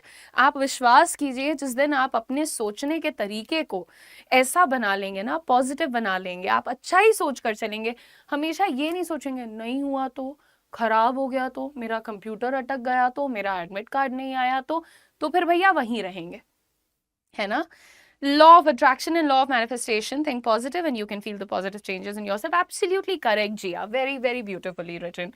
Now जिंदगी फिर से खूबसूरत लगने लगी है। कभी कभी होता है जिंदगी में कुछ बुरे समय हम लोग एक्सपीरियंस करते हैं, कुछ बैड टाइम्स हम एक्सपीरियंस करते हैं, और फिर उससे निकलने में टाइम लग जाता है। लेकिन जब आपको महसूस हो कि नहीं, I am better now, I am stronger now, I can take care of myself now, I can see positivity in the future, तब हम बोलते हैं कि यार लाइफ ना फिर से अच्छी लगने लग गई है, थोड़ा चीज़ों में सुधार आया है। तो आप कहिए life seems beautiful again, life seems beautiful again. ठीक है, आपको अपने मम्मी को, पापा को, भाई बहन को जाकर बोलना चाहिए कि because of you life seems beautiful again, आपकी वजह से मुझे मेरा दिन, मेरी ज़िंदगी बेहतर लगती है। देखो इंटरनली हम सब कभी कॉलेज, कभी ऑफिस, कभी स्कूल के झगड़ों में बिल्कुल अंदर रखते हैं ना सब कुछ अपने अंदर, किसी ने कुछ बोल दिया अपने अंदर रखा, मम्मी को क्या बताएं, वो तो नहीं समझेंगी, पापा तो डांटेंगे, बहन जज करेगी, हम सब अंदर अकेले झेलते रहते हैं। लेकिन जब सब अच्छा हो जाता है तो फिर हम नॉर्मल बिहेव करने लगते हैं। तो जब कुछ बुरा हो रहा है तब भी घर वालों से बात करो, कुछ अच्छा हो रहा है तब भी घर वालों से बात करो, and actually tell them now things are improving, yes I have made mistakes in the past में मुझसे गलतियां हुई हैं, लेकिन अब कुछ चीज़ें इम्प्रूव हो रही हैं, बेटर हो रही हैं। तो आप वो बातें ज़रा बताइए भी सबको, ठीक है। आगे बढ़ेंगे और अब बात करेंगे जब तुम्हारा मेंस और इंटरव्यू भी क्लियर हो जाए, तब जिस लेवल की खुशी फील होती है कि बाप रे बाप, लगता है ऐसे दिल फट जाएगा खुशी के मारे, धक धक धक धक धक धक पैल्पिटेशंस हो रहे हैं। आई स्टिल रिमेम्बर मेरे क्लास 12th में बहुत अच्छे नंबर आए थे। देखो मैं एक्चुअली बचपन में भी जब मम्मी पढ़ाती थी तब भी मैं पढ़ाई में बहुत अच्छी थी, मेरा भाई भी और मैं भी। फिर बीच में एक फेज आया जब थोड़ा स्कूल बदला, माहौल बदला, तो सिचुएशन बदली, यू नो रिजल्ट भी बदल गया, उतना एक्स्ट्रॉर्डिनरी परफॉर्मेंस नहीं रहा, 10th में काफ़ी ख़राब कर दिया मैंने, सब कुछ ठीक है। और फिर एक होता है आप अपने आसपास एक इमेज क्रिएट कर लेते हो, सबको लगने लग गया हाँ मीडियोकर टाइप का बच्चा है, कर लिया, पास हो जाओ तुम किसी तरह, ऐसा हो गया। फिर जब 12वीं मेरे नंबर अच्छे आ गए तो बाप रे, मुझे याद है ऐसे सब इतना अच्छे से ट्रीट करने लगते हैं बिल्कुल अचानक से, क्योंकि मैंने कुछ एक्स्ट्रॉर्डिनरी नहीं किया था, मैंने बस नॉर्मल पढ़ाई करी थी। और पता नहीं क्यों मेरा दिल जानता था कि ये सब्जेक्ट आसान है, इस सब में मैंने कॉमर्स लिया था और इसमें मेरा मन लग रहा है और मेरे नंबर भी अच्छे आएंगे, एंड इट हैपेंड।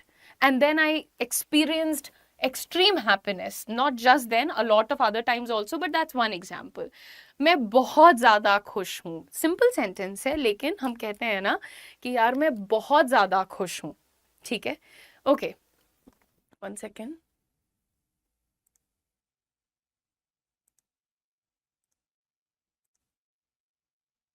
ठीक है, ओके तो जब हमें कहना है कि मैं बहुत ज्यादा खुश हूं तो हम बोलते हैं I M on cloud 9। Cloud 9 is a phrase और एन इडियम। आप इसकी जगह कह सकते हैं आई एम एक्सटैटिक, बिल्कुल खुशी से पगला गई हूं मैं, ecstatic, going crazy with excitement, energy etcetera, and then you say I M ecstatic. Next देखते हैं, मैं खुशी से फूल ही नहीं समा रही हूँ, मतलब वो कहते नहीं फट पड़ी हूँ बिल्कुल खुशी से, है ना? तो उसमें क्या होता है कि कलेजा फट जाएगा खुशी के मारे, है ना? वो चीज नहीं कंट्रोल हो रही है, तब हम कहते हैं I M bursting with Joy, मतलब मेरी खुशी समा नहीं रही है अंदर। तो हम अंग्रेजी में बोलते हैं मैं खुशी से फूल ही नहीं समा रही हूँ। In English we say I M bursting with Joy. Yes Rudra, very good job, congratulations on really good scores bye the वे।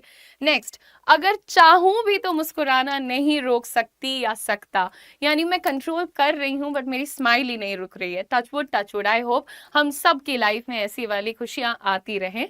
लेकिन यहाँ पर आप इमेजिन करिए कि जब सिलेक्शन हो जाएगा और मम्मी पापा सबको फोन कर करके बता रहे हैं हो गया भैया उसका सिलेक्शन, हो गया भैया उसका इंटरव्यू भी क्लियर हो गया, अब बस पोस्टिंग वोस्टिंग आनी बची है, ये वो ब्ला ब्ला ब्ला ब्ला, तो नेक्स्ट लेवल हो जाएगा ना बिल्कुल। तो तुम एकदम चाहोगे भी तो हंसी नहीं रुकेगी, है ना? तो वहां पर हम कहते हैं I couldn't stop smiling even if I tried, मेरी हंसी नहीं रुक रही थी, मैं कोशिश भी कर रही थी तब भी, है ना? नेक्स्ट देखते हैं, मैं पहले कभी इतनी खुश नहीं रही, मतलब इतनी खुशी तो मैंने कभी एक्सपीरियंस ही नहीं की है लाइफ में। तो अंग्रेजी में कहते हैं this is the happiest I have ever been. देखो सेम सेंटेंस को हम सैडनेस के लिए या एंगर के लिए भी यूज कर सकते हैं, लेकिन कोशिश करिए कि हैप्पीनेस के लिए ही यूज करिए कि भाई इतनी खुशी ना मुझे कभी मिली ही नहीं है। This is the happiest I have ever been, मतलब कभी मैं इतनी खुश नहीं हुई हूँ लाइफ में। नॉट रियली टैकलिंग, आज थोड़ा उदास महसूस कर रही हूँ। हम जब थोड़े से चिड़चिड़े होते हैं, थोड़ा सा अंदर से ठीक फील नहीं कर रहे, तो ये थोड़ा उदास सा लग रहा है आज हमें, है ना? तो ये थोड़ा दुख क्या होता है, कैसे बोलेंगे? आई am feeling a bit low today. मेरे साथ बोलिए और लिख लीजिए सेंटेंसेस को और डेली यूज में ले आइए। भगवान ना करे कि सैडनेस वाले सेंटेंसेस आपको बोलने पड़े, बट आप बोल सकते हैं। यहाँ पर देखिए, आई am feeling a bit low today, यानी आज थोड़ा सा एनर्जी डाउन लग रही है, तो अंग्रेजी में क्या कहिएगा? I am feeling a bit low today. Next, कुछ तो गड़बड़ है बट समझ नहीं आ रहा है क्या? कभी कभी ऐसा होता है, आप पूछोगे अपने दोस्त से क्या हुआ, मूड क्यों ऑफ है तेरा, तो बोलता है दोस्त कि यार अब कुछ अजीब सा लग रहा है, एग्जैक्टली नहीं पता कि क्या प्रॉब्लम है। होता है ऐसा, सबके साथ होता है।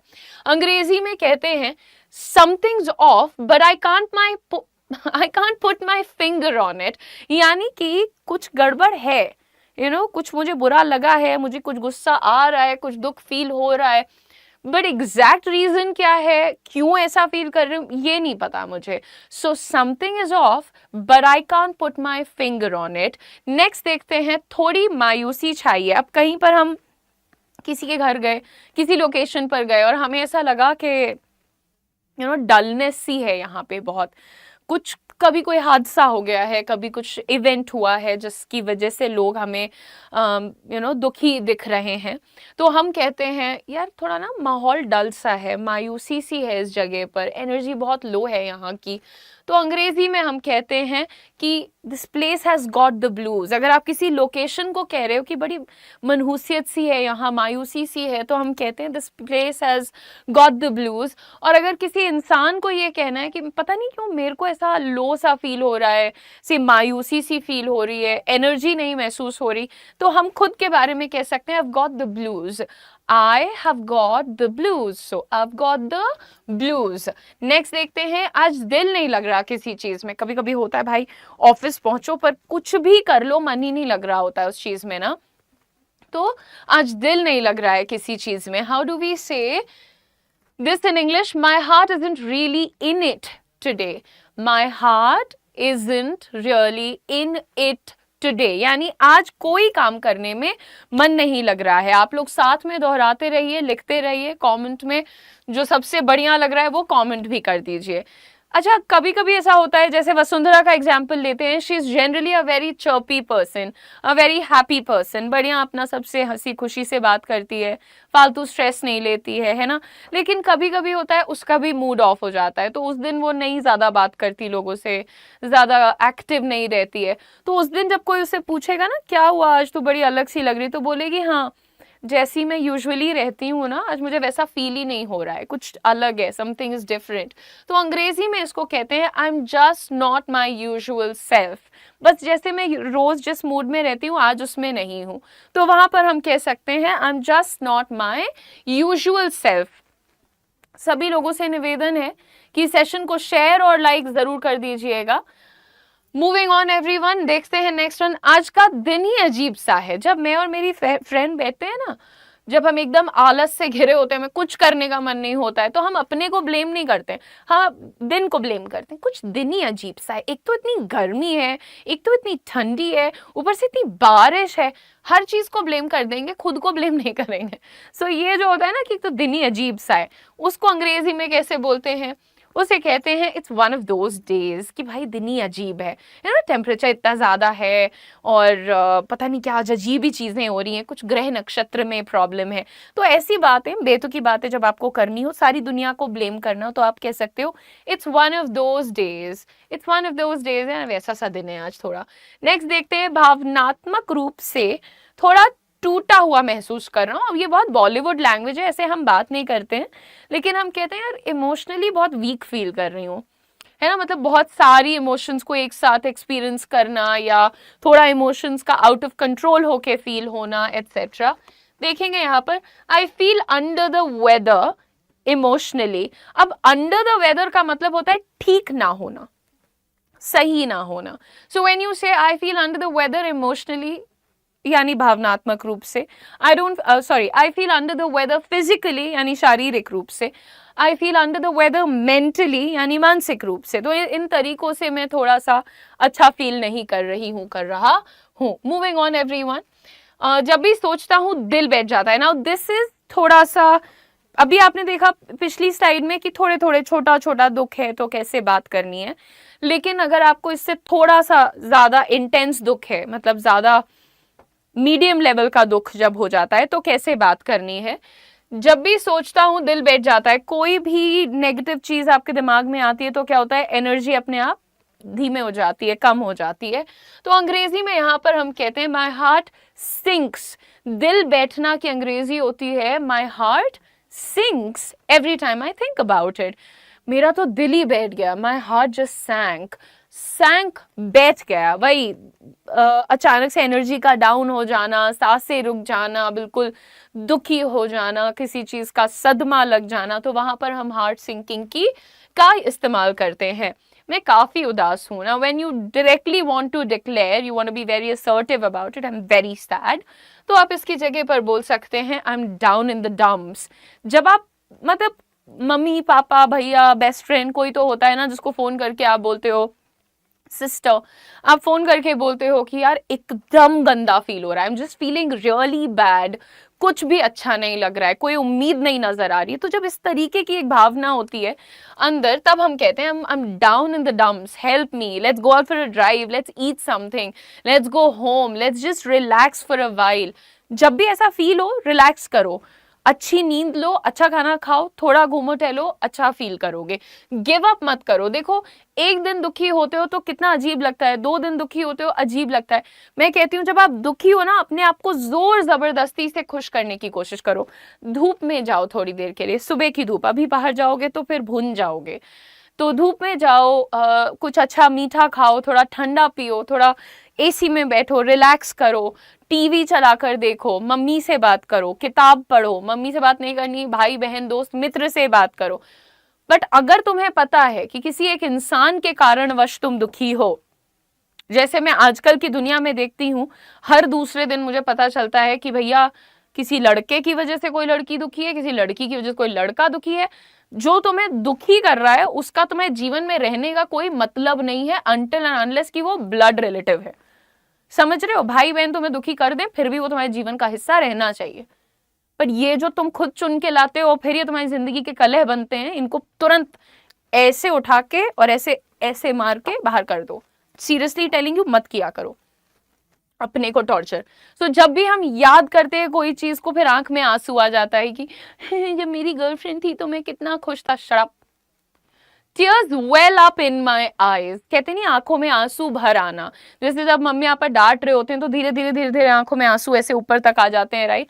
तो अंग्रेजी में उसी को कहते हैं tears well up in my eyes, आंखों में आंसू आ जाते हैं। Tears welled up in my eyes, आ गए थे। whenever it comes to my mind, जब भी वो बात मेरे दिमाग में आती है। भाई लोग लाइक शेयर सब्सक्राइब मत भूलना। ये सीरीज 7 दिन तक चलेगी, इसके बाद हम नेक्स्ट सीरीज शुरू करेंगे स्पोकन इंग्लिश के लिए। This is the peak season, ठीक है। कुछ दिनों से उदासी छाई हुई है। अभी अगर हम बोलते हैं 2-3 दिन से ठीक नहीं लग रहा है, जैसे एनर्जी नहीं है, बहुत अजीब सा फील कर रही हूं मैं, तब आप कैसे बोलते हैं I been feeling blue for a few days. जो आपका कलर ब्लू होता है ना, अंग्रेजी में इसको 3 चीजों से जोड़ा जाता है। एक रॉयल्टी से जोड़ा जाता है, दूसरा दुख से जोड़ा जाता है, और तीसरा यूनिकनेस या रेयरिटी से जोड़ा जाता है। तो जरा ध्यान देना, इसका मीनिंग भी सीखना अपने स्टाइल में। Now I have been feeling, style बोला क्या मैंने, नहीं, अपने स्टाइल में। I have been feeling blue for a few days now, पिछले कुछ दिनों से मैं दुखी या उदास महसूस कर रही हूँ। नेक्स्ट, उसके बारे में सोचकर दिल टूट जाता है। जैसे हम किसी और का कोई सैड न्यूज सुनते हैं कि उसके साथ कुछ बुरा हुआ, या उसका सिलेक्शन नहीं हुआ, या उसका कोई और लॉस हो गया, तो हम कहते हैं ना उसके बारे में सोच के ना दिल ही टूट जाता है। जब भी मैं सोचती हूँ, it breaks my heart to think about it. जैसे अगेन मेरा कोई मन नहीं है नेगेटिव एग्जाम्पल देने का, बट हम कभी कभी ऐसी खबरें सुनते हैं ना कि यार लगता है शिट यार कैसे हो सकता है किसी के साथ, तो वहां पर हम बोलते हैं ऐसा, it breaks my heart to think about it. मेरा ना दिल ही टूट जाता है जब मैं सुनती हूँ या सोचती हूँ ऐसा कुछ। आगे बढ़ेंगे और आप लोग प्लीज इसका स्क्रीनशॉट ले लीजिएगा और यूज करिएगा। हाल में जिंदगी थोड़ी बेरंग सी लग रही है। ये बॉलीवुड है, ये बॉलीवुड में ऐसे हम लोग कभी नहीं कहते बेरंग हो गई है जिंदगी, बट एनीवे हम ये जरूर कहते हैं यार मजा ही नहीं आ रहा है आजकल, पता नहीं क्या डल सी लाइफ, वही ऑफिस, वही घर, वही सो उठा के नौकरी करो वापस चले जाओ, वही। तो ये वाली जो जिंदगी होती है, ये होती है प्रिसाइजली बेरंग जिंदगी। लेकिन आप हिंदी भले ये वाली यूज ना करते हो, बट जो अंग्रेजी बोलते हैं उनके लिए this is pretty common to say life feels a bit grey nowadays और लेटली। जब भी हमें कोई चीज थोड़ी मनहूस टाइप लगती है ना, मतलब कि मजा नहीं है जिस चीज में, तो वहां पर हम ग्रे शब्द का यूज करते हैं। कैसे बोलेंगे, life feels a bit grey lately. Yes Vasundhara. तो जब भी तुम्हें लगे कि यार थोड़ी डल सी हो गई है जिंदगी, बोरिंग हो गई है, मोनोटोनस हो गई है, then we can use this phrase life feels a bit grey lately. Moving on everyone, थोड़े से सिवियर लेवल दुख, मतलब बहुत ज्यादा दुख जब होगा तो कैसे सेंटेंस उसको यूज किया जाता है। और मैं फिर भी भगवान से यही प्रार्थना करूंगी कि आपको कभी मौका ना मिले ऐसे सेंटेंसेस को यूज करने का। लेकिन किसी और के लिए दुख व्यक्त करना है तो आप इन वाक्यों का यूज कर सकते हैं। ऐसा लग रहा है जैसे दुख में डूब गया हूं। अब यार जिंदगी है भाई, किसी की भी कभी भी टफ हो सकती है ना। चल रही है। मैं नॉर्मल घूम रही थी, अब पिछले 20 दिन से दवाइयां खा रही हूँ, आज डॉक्टर ने 10 दिन की और बढ़ा दी है, तो मुझे भी नहीं पता था कि मेरे ऊपर कुछ ऐसा आ पड़ेगा। बट एनीवे वही है, ऐसा लग रहा है दवाइयों में डूब गई हूँ। तो जब भी ऐसा कुछ डूबना पीबना आएगा ना, हाय रुद्र, तो हम कैसे बोलेंगे, I feel like I M drowning in sorrow, I feel like I M drowning in medicine, I feel like I M drowning in negativity. ऐसा लग रहा है नेगेटिविटी में डूबती जा रही हूँ, राइट। तो नेक्स्ट देखेंगे, मेरी दुनिया जैसे बिखर सी गई है। Again this is too Bollywoodish, पर हम लोग कहते हैं कई बार यार लगता है सब हाथ से निकल गया है, कुछ ठीक ही नहीं हो रहा है। तो इस बात को अंग्रेजी में कैसे कहा जाता है, my world has come crashing down. जब किसी को ये कहना होता है ना मैं पूरी तरह बर्बाद हो चुकी हूँ या सब खत्म हो गया, तो हम कहते हैं the world has come crashing down. Crash down करना, पूरा कोलैप्स, फुल कोलैप्स, मतलब बर्बाद। नेक्स्ट देखेंगे, मैं पूरी तरह टूट चुका हूँ, कंप्लीटली फिनिश्ड, खत्म, बर्बाद। I am shattered inside and out. अगर आप इनसाइड एंड आउट नहीं भी लगाते और आप ये कहते हैं यार मैं तो बर्बाद हो चुका हूँ, फिनिश्ड, खत्म है मेरा, तो हम कैसे बोलेंगे, I am shattered inside and out. भाई खत्म है ना। नेक्स्ट, मेरे अंदर एक तूफान चल रहा है जिसे मैं शांत नहीं कर पा रहा हूं। Now this is not how you speak, मुझे पता है आप हिंदी में ऐसे नहीं बोलते, बट आप ये कहते हैं ना, यार अंदर से बहुत उलझन हो रही है, कुछ समझ ही नहीं आ रहा, कुछ सेटल नहीं लग रहा है, पता नहीं क्या है, सब कुछ बिखरा हुआ है, ना पढ़ाई का पता है, ना नौकरी का पता है, रिश्तेदारों के ऐसे कमेंट्स हैं, ये वो। तो जब बहुत सारी चीजें मन में उथल पुथल कर रही हैं बट आप कुछ कर नहीं पा रहे, तब इस तरीके का वाक्य सामने आता है, there is a storm inside me and I can't calm it. तो यहाँ पर आप बोल रहे हो कि भाई अंदर बहुत तगड़ी उथल पुथल मची हुई है और हम उसको कंट्रोल नहीं कर पा रहे हैं। लास्ट सेंटेंस देखते हैं, शोक ने मुझे पूरी तरह जकड़ लिया है। शोक, अत्यधिक दुख, किसी चीज के जाने का बहुत ज्यादा दुख, शोक को अंग्रेजी में कहते हैं ग्रीफ।